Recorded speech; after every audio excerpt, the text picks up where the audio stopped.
Ayun po, good morning po sa ating lahat mga ka-inspirasyon. Yung katapos lang natin maglampaso, pinasok din kasi tayo ng tubig dito sa loob. Tapos yun, inayos natin. At ngayon ay kakain na tayo. Yan, good morning po sa inyo lahat.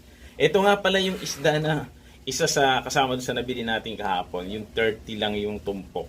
Actually kagabi yun din ang ulam namin. Tapos ito nabili natin doon. Doon sa, dito sa may C6 dumaan tayo. So, daming isda kahapon. Mura lang. 30 lang yung tumpok. So, meron pa nga daw 15. Pero yung nadaanan ko 30. So, ayun ang ulam natin po ngayon. Sarap. Malasang malasa.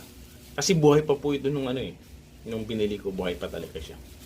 Tapos, syempre may coffee tayo. So, ayan. Good morning lang po sa inyo. Sana po ay okay na po ang lahat. At sana umalis na yung bagyo, no po. So, God bless po. Bibi.